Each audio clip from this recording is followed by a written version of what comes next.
Welcome to Choice Classic Radio, where we bring to you the greatest old-time radio shows. Like us on Facebook, subscribe to us on YouTube, and thank you for donating at choiceclassicradio.com. And now, Roma Wines, R-O-M-A, made in California for enjoyment throughout the world. Roma Wines present Suspense. Tonight, Roma Wines bring you Miss Judy Garland as star of Drive-In, a suspense play produced, edited, and directed for Roma Wines by William Spear. Suspense, radio's outstanding theater of thrills, is presented for your enjoyment by Roma Wines. That's R-O-M-A, Roma Wines. Those excellent California wines that can add so much pleasantness to the way you live, to your happiness in entertaining guests, to your enjoyment of everyday meals. Yes, right now, a glassful would be very pleasant as Roma Wines bring you Judy Garland in a remarkable tale of Suspense.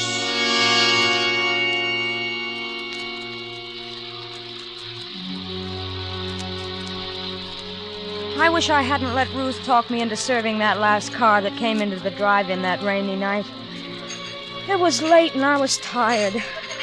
I'd been on my feet all day carrying heavy trays, hopping to it with impatient people glaring their headlights on and off in my eyes. And heaven knows there are a lot of impatient people in Hollywood. We car hops don't have an easy time of it. Talk about your mail carriers. Well, we're the same. Raining or blowing or boiling hot, we've got to get through with that tray or know the reason why. Tired, hungry people who sit back in their car expect $1 million worth of service for a 10-cent tip.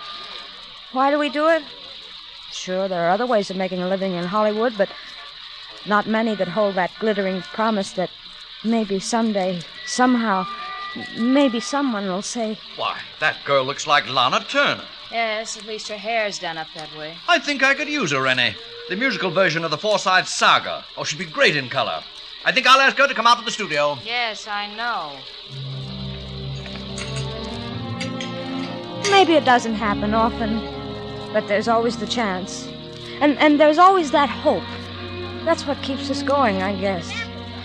But there are other things that can happen in a drive-in that aren't on the menu. Like that rainy night I was telling you about when I let Ruth talk me into serving that last car that came in. Miller, listen, please take his order, will you? I got 3 cars. Oh, look at the clock, will you? It's nearly midnight. I'm off duty. Oh, please, Miller, just this once more, will you? My date's waiting. I'll do the same for you, son. Ruth. Say, what's the matter with him? Can't he read? Please do not honk your horn. It looks clear enough to me. It's a doctor's car. You see, he's probably in a rush. Anyway, you got nobody waiting for you. Oh, all right. Oh, gee, thanks, Mill. It was true. I had no one waiting for me. Only the bus that was going to take me to Glendale, where I lived alone in an apartment. So I buttoned up my raincoat and took a menu over to the car. Good evening. Never mind the menu. There's some black coffee, a pot of it, and a ham sandwich. Please hurry it.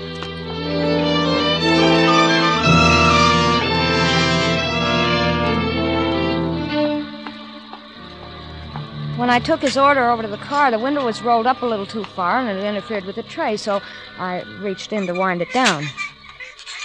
When I touched the handle, it felt wet, kind of sticky, too, but I didn't think anything about it. I got the tray firmly set, and then I looked at my hand. It was as red as blood. I looked up quickly at him. Oh, I'm sorry. I'm Dr. Morgan. I just had an emergency in the car. Oh, an accident? Yes, Sunset and Vine. Quite a crash. I just happened by and I took one of them to the hospital. Oh, gee, that's a shame. Yes, it's too bad.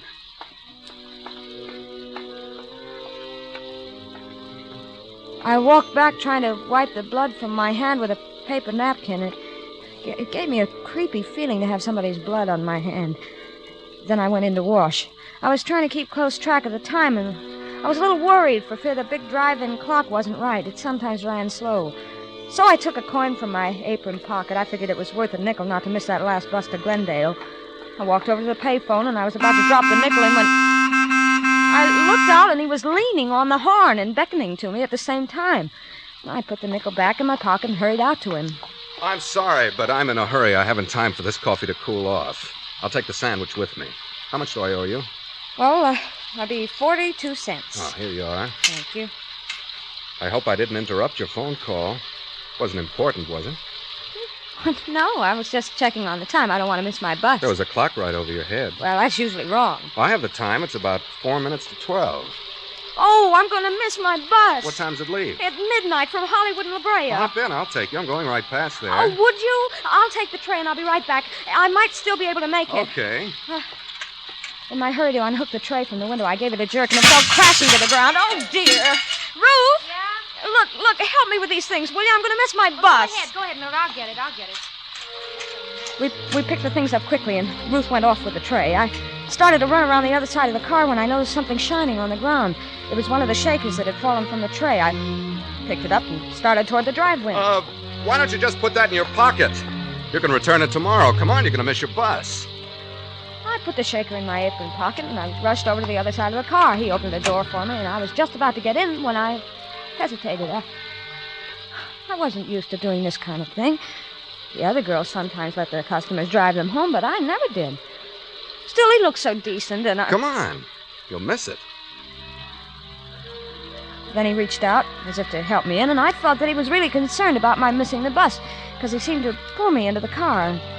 First thing I knew, I was sitting beside him. Then the door slammed, and we were driving off.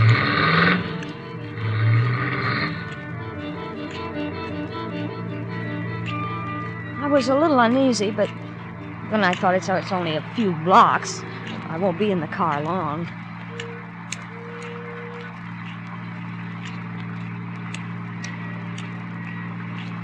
I suppose you're in a hurry because someone's waiting for you. No, I live alone, but I'd hate to walk back to Glendale in this rain. You won't have to walk. Well, this is very nice of you. I appreciate it. Not at all. Would you mind rolling up that window on your side? There's a draft. Oh, of course.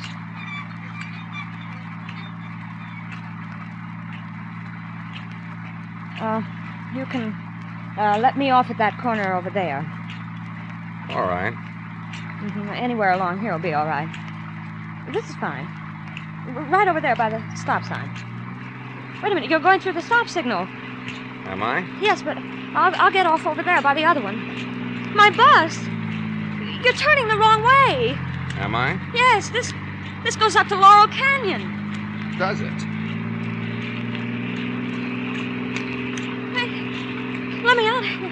You thought you were pretty smart, didn't you? I don't know what you mean. Please, let me out of this car. You went right to the phone. You thought I wouldn't see you. The phone, but I was calling about the time. Honest, I was. The time. With that clock over your head.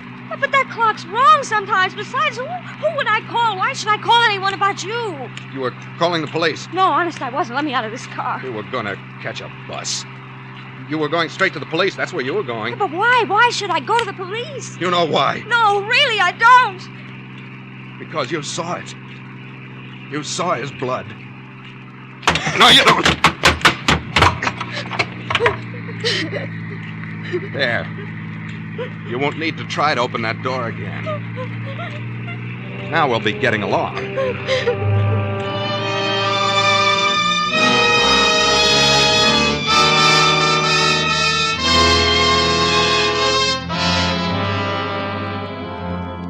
For Suspense, Roma Wines are bringing you Judy Garland in Drive-In. Roma Wines' presentation tonight in radio's outstanding theater of thrills, Suspense.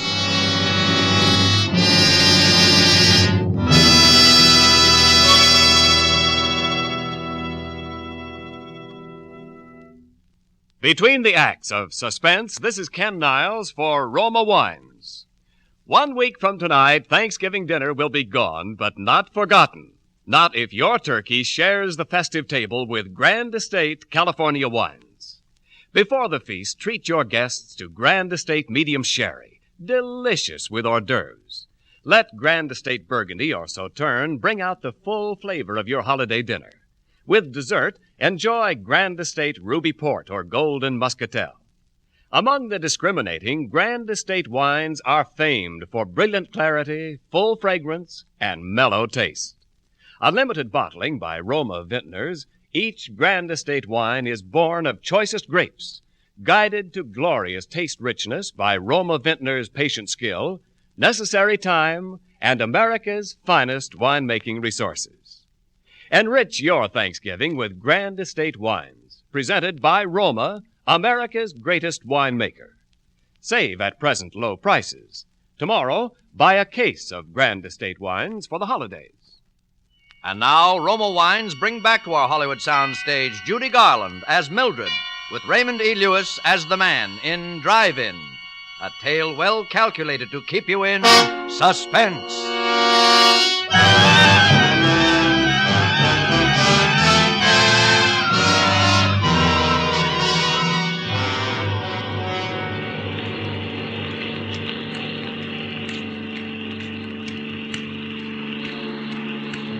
After I made that last try to get out, he broke the handle of the door.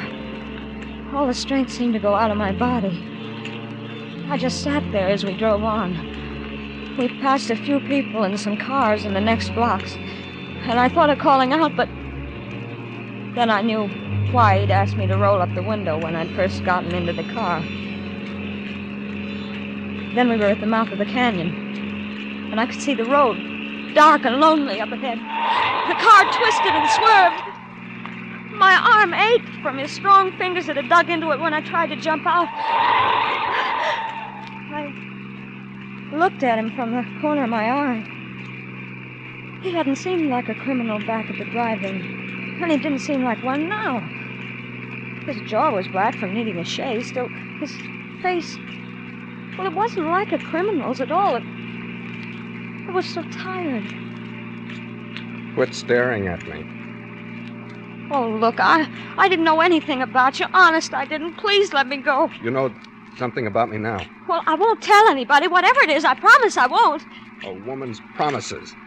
Remind me to tell you a story about a woman and promise. Oh, let me out. Please let me out right here. It's a long way back to Glendale. Well, that's all the better. It'll take me hours to get back, and you'll be miles away by then. I'm not taking any chances with you, kid. Please let me out. I've got to get back. You said no one was waiting for you. You live alone, don't you? No one will miss you.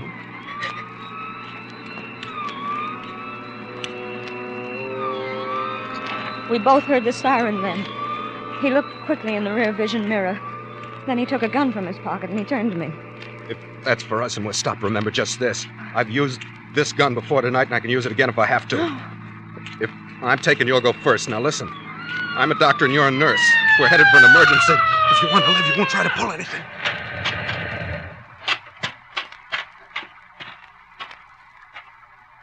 Going awful fast for a wet night, aren't you? Followed you up from Hollywood.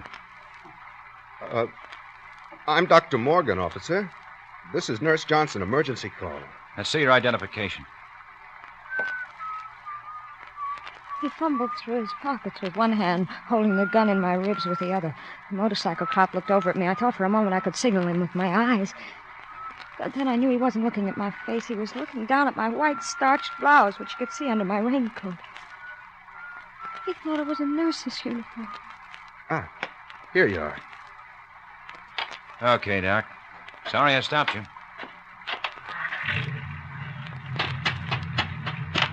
Hey, just a minute. What's the matter? Just wanted to tell you, rain started to slide up there a ways. Take it easy. Thanks, I will.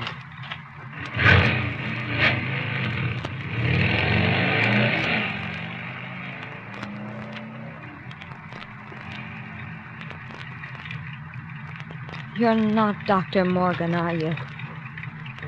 What do you think?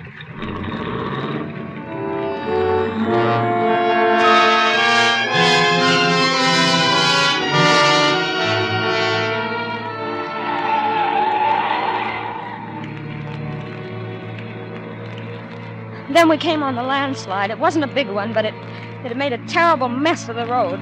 He didn't slow down, and the car swerved crazily as it slipped from one side of the highway to the other. Suddenly, I felt as though the whole rear end had slipped down. I looked over at him. He was tense. His knuckles turned white as he clutched the wheel. He shoved the car into reverse. Oh, I hoped it'd never move. It didn't. We were stuck, hopelessly stuck. Of all the luck. Suddenly, the car was filled with light. A car had come around the curve behind us. This might be my chance. Remember, I still have this gun. Don't try anything. Say, we're stuck here. Could you give us a push? We'll have some California hospitality, will you? I'll have to get out. I'll have to put something under the wheel. You stay here. Now, stay there. Where did it have to rain?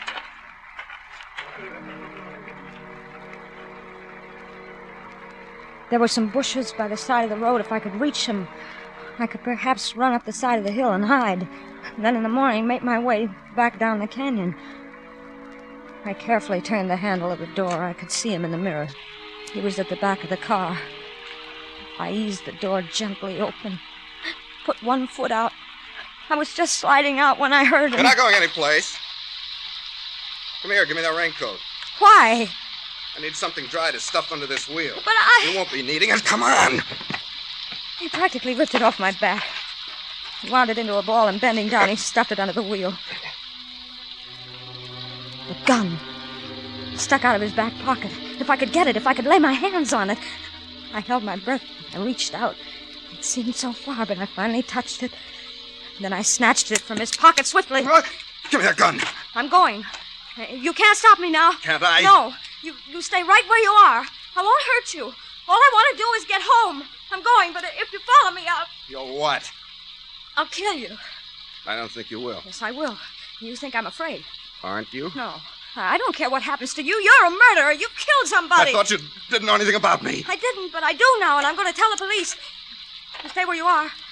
No, don't. I'm not afraid. I'll shoot. Oh, too bad I used up all of those tonight. You could have filled me full of holes. Now, give me that gun and get in the car.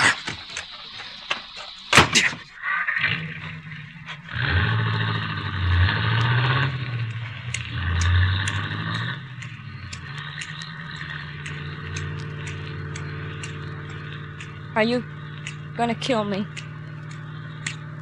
What do you think?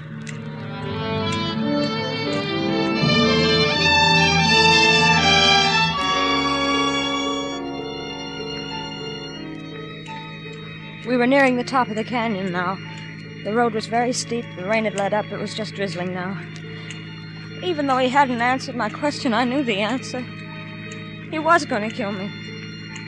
I wouldn't get back home tonight. Not tonight or any other night. It was funny. I sometimes used to hate that little apartment of mine where nothing ever happened. But tonight... And then, for some strange reason, I thought about Ruth. What would she say tomorrow when I didn't show up at work? And I wondered where they'd find my body. Well, here we are. Lookout Mountain. Top of the world.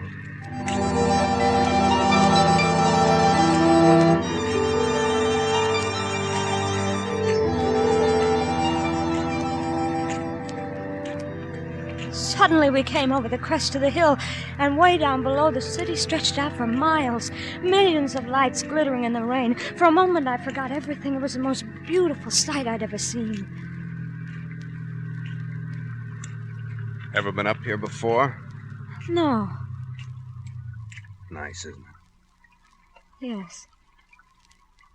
I used to come up here with a girl once. We used to sit and talk for hours. Come on. We'll get a better view if we get out. I knew it was foolish to argue with him, so I followed him. But as he walked over towards the edge, I became frightened. It was such a steep drop. Well? Come on. I'm afraid to get so close to the edge. You won't fall. Look. That's Los Angeles over there. That bright line of lights is Western Avenue. I went to school somewhere along in there. I used to get in all sorts of trouble at school, but I got by. I managed. Everyone said I'd grow out of it. Over that way towards the ocean, that's Westwood. That's where she lived. This girl I was telling you about. That was the best part of my life, I guess. That's when they said marriage and a wife would straighten me out. Marriage and a wife would straighten me out in Westwood, they said. Does your wife still live there? No. She's dead. Oh, I'm sorry. You needn't be. I killed her. Why? Because she couldn't keep her promises. Did you kill her tonight? No. A long time ago. The jury said I was insane. But I think it was the sanest thing I ever did. They put me in an asylum. You know what it's like being locked up year after year when you know there's nothing wrong with you? No. No, I don't. It isn't good. You'd do anything to get out. Anything. Anything. I knew if I could keep him talking, maybe a car would come along. Maybe something would happen. It was my only chance. What are you thinking about? You killed someone else tonight, didn't you? Yes. Dr. Morgan? Yes. He was one of the men who thought I was insane. Why did you do it? I wanted his car to get away in. I didn't want to be locked up anymore. Oh, but they'll catch you. No. They won't find the doctor for several days. I saw to that. How can you be so sure? I do things thoroughly. What are you going to do now? First, I'm going to... And then I guess I'll go south. I knew what he meant by that pause. I started to back away slowly. I'd made a mistake by reminding him of the present. My hands went instinctively to my apron pocket for something to defend myself with. I knew there was a pencil there. It was sharp. Maybe I could scratch him or hurt him some way with it, but when I reached for it, I felt something else instead, something cold and hard. I was puzzled for a moment, and then I remembered. It was the shaker I'd picked up at the drive-in. Stand still. And then he started moving toward me. Me with only a pencil and a shaker to defend myself with. It's too bad I came into that drive-in tonight. Oh, why did you? Because I was hungry. Because I hadn't eaten for a long time. Weren't you afraid someone would see you? No alarm had gone up. How'd you know? I knew. If only you hadn't rolled that window down. Well, if you're sorry, why don't you let me go? It's too late. What's that? With a sudden movement, his arms were around me in a tight embrace. I started to scream, but suddenly his lips closed over mine. Pushing my head back roughly, he kissed me. I could scarcely breathe, and I felt the car's headlights on us like a spotlight. Just look at this view, will you? I'll have to do this in a picture sometime. Can't you see you're interrupting something? Come on, drive on, will you? Okay. And in all this rain, you'd think people would have some more skin.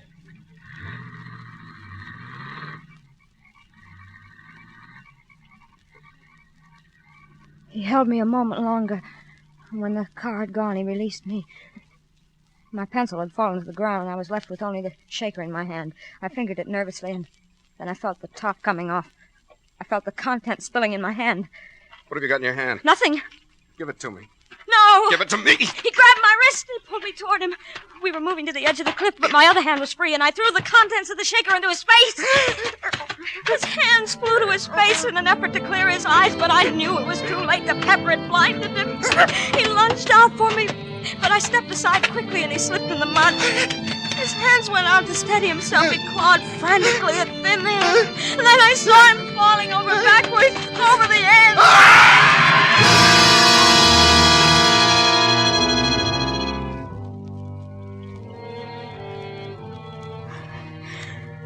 Then my strength gave way, and I felt myself sinking down to the ground.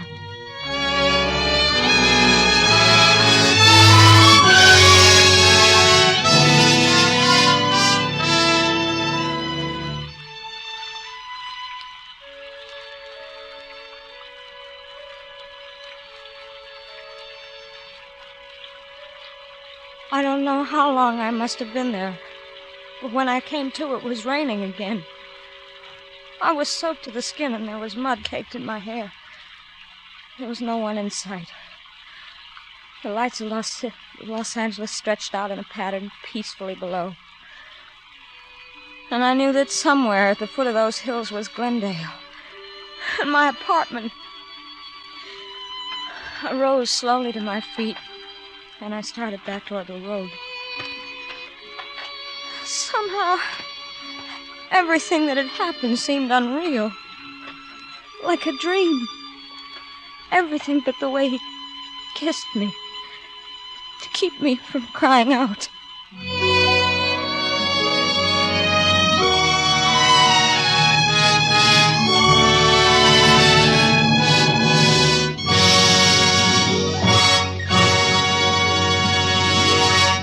Suspense. Presented by Roma Wines, R-O-M-A, selected for your pleasure from the world's greatest reserves of fine wines. And now it's curtain call time for tonight's suspense star, Judy Garland. Judy, you were grand. We hope you enjoyed your part tonight as much as we did your performance. Thank you, Ken. As a matter of fact, playing the part of a waitress tonight was a treat. I just pictured myself knee-deep in juicy steaks. Well, that reminds me, Judy, as a waitress, you deserve a tip. And here's the best tip I know. To make Thanksgiving dinner really outstanding, serve Grand Estate California Burgundy or Sauterne. For Grand Estate wines presented by Roma, America's greatest vintner, are the ultimate in wine excellence.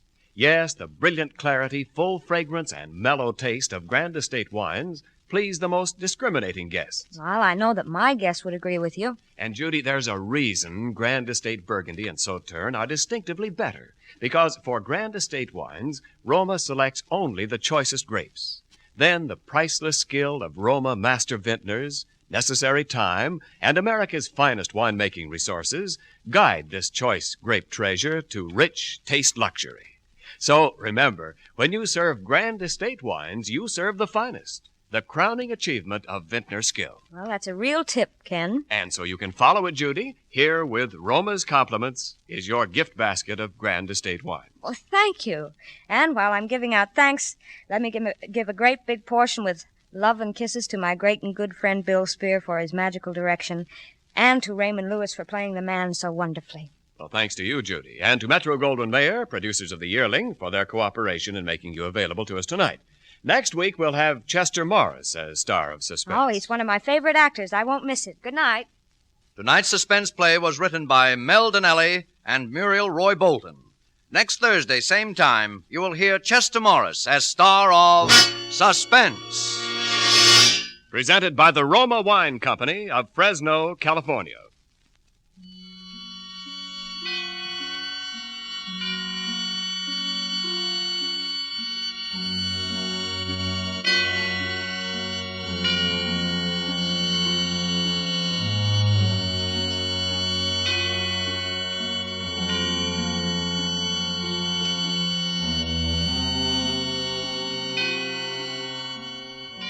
Ladies and gentlemen, in the coming weeks, Suspense will present such stars as Cary Grant, Olivia de Havilland, Alfred Hitchcock, Joseph Cotton, Roddy McDowell, and many others. Make it a point to listen each Thursday to Suspense, radio's outstanding theater of thrills.